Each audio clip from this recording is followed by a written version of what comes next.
I'm sure you've seen the clip by now. Barack Obama calling out the woke brigade at an event for the Obama Foundation. Some of my conservative friends posted it saying, "Give the man credit where credit is due." I will, and I do, with a few caveats. I found the show and watched the whole damn thing. I'll link it below. Pro tip: if you watch it at 1.5 speed, the ex-president's tendency to hem and haw is a lot easier to take. At that speed, he sounds almost animated. Probably 1.75 would be even better.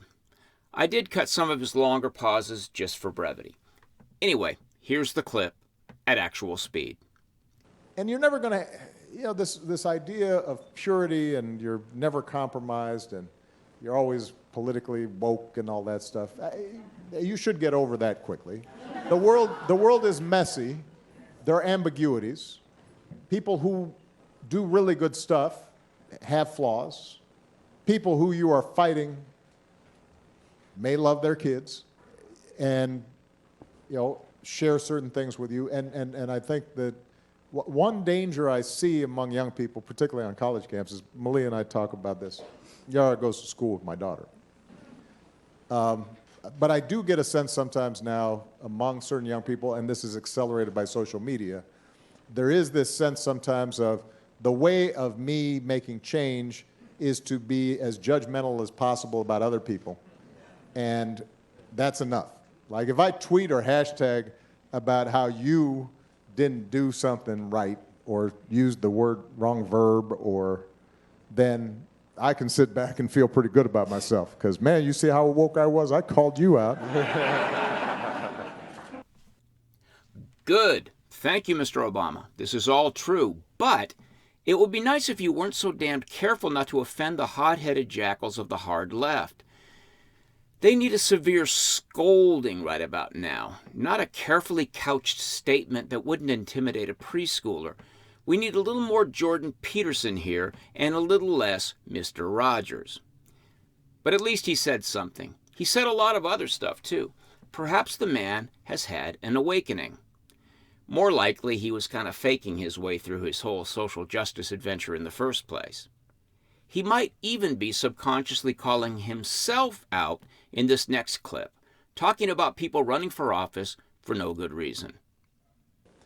Worry more about what you want to do rather than what you want to be. Part of the problem of politics is typically a lot of people got there because they had an idea in their head of, I want to be a congressman, or I want to be a member of parliament, or I want to be X, Y, Z. When that's your focus, you may spend 10 years just trying to be something, and when you get there, it turns out that you have no idea what you want to do with it. He doesn't actually name AOC. He doesn't mention that the Senate is now basically the green room for presidential wannabes, but this is still a very important observation. Watch for my piece on this, comparing Washington to American Idol. The event in Chicago was in two parts. The first segment starred the legendary Dolores Huerta. She's the female Cesar Chavez. She's the one who coined the term "si se pueda," which Obama translated into "yes, we can." She was on a panel with Oscar Sanchez, a young guy working with the Obama Foundation. Just standard issue empowerment jive there. The token white person on hand, moderator and virtue signaler Sarah Marsh, totally blew it. She took a whopping 22 seconds before mentioning privilege and power. So I'd like to start with a question for Ms. Huerta. We might think of our world as two distinct geographic parts, one being disadvantaged places that are negatively stereotyped and we're encouraged to get out of or avoid those places, and the other being spots that have greater access to privilege and power. Not a great showing, Sarah. The second white person did much better. Here's Obama Foundation CEO David Simas.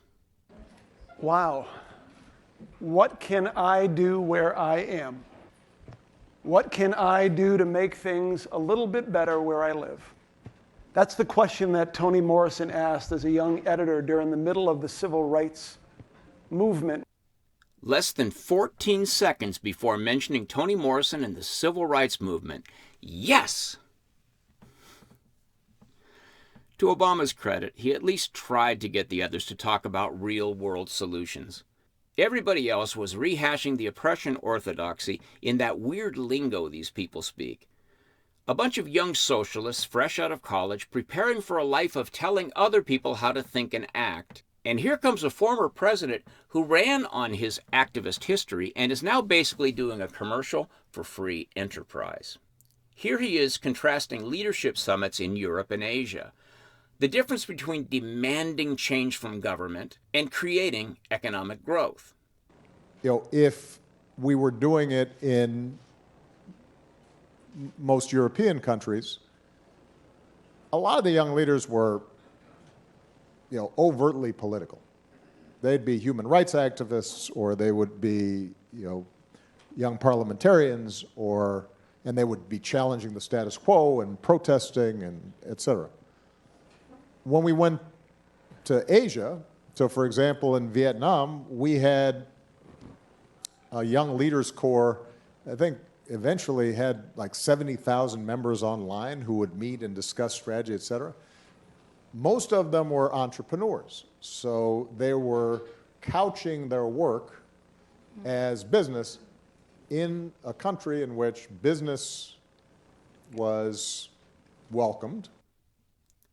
The moderator of Obama's segment, an actress-activist named Yara Shahidi, didn't like that much. Here's the little burst of woke speak she came up with. But your comments remind me of something that an activist named Future had said to me, and they had basically said the importance of advocating for somebody or some people other than yourself is that if you only advocate for yourself, all you're asking are for colonial infrastructures to work in your favor. All you're asking for is a shift of privilege rather than this conversation of placing yourself as a part of a global community, placing yourself as somebody who is responsible to people that they may not have interacted with, because that's a process of deprivilegizing space in the first place, to make up a word. That's a pretty good word. Deprivilegizing. That's the ticket. Look, I never thought for a second that Obama was a socialist. From the first time I saw him interact with Hollywood celebrities, I knew that his presidency was largely an elaborate form of social climbing. This is not to say that he's a bad man or that he never tried hard as president, but hearing him talk about social justice just weeks after buying a $15 million beach house makes me wonder why anyone sees him as a socialist or a social justice warrior. Listen to him stammer trying to talk about how building his presidential library in Chicago is an opportunity for tradesmen.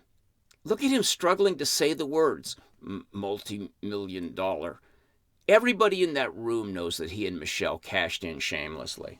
And by bringing a multi-million-dollar project here, one of our goals is to make sure that we're able to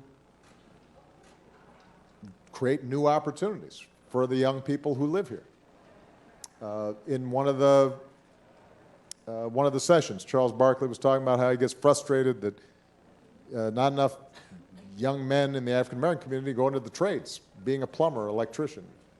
Well, part of the reason historically is they were discriminated and blocked from joining unions to be part of those trades. But part of it is also culturally, we somehow think, well, that's not like a cool career. It's very cool to be a carpenter, or plumber, or electrician, and you make a really good living. So when we started putting out bids for who potentially could do the work, we said, if you don't have a plan to get young people in this community on the path of training for these trades, so that at the end of what will be a 4-year project, we don't have just a building, but we suddenly have a whole bunch of young people who suddenly now are able to work on the next building. He's acknowledging that unions drove blacks out of the trades. He's saying that they need to get back into the trades. He sounds more like Mike Rowe than Barack Obama. Hopefully at some point he'll just come right out and say that all of this victim thinking has led not to advancement, but to discouragement, resentment, anger, and ultimately a bitter form of entitlement. When he entered politics, he knew that mirroring the civil rights reenactors would get him elected. Now he knows that if he comes on too strong with these capitalist solutions, he'll lose his audience entirely. In my piece entitled Half-White Guilt, I break down why I think the man is deeply conflicted. Let's hope that he keeps pushing back on the madness that's taken over the activist left. Maybe, like Jimmy Carter, he can redeem himself and one day be admired as a really good ex-president. Thanks for watching. If you like this video, subscribe to our channel and then click the little bell to get notifications.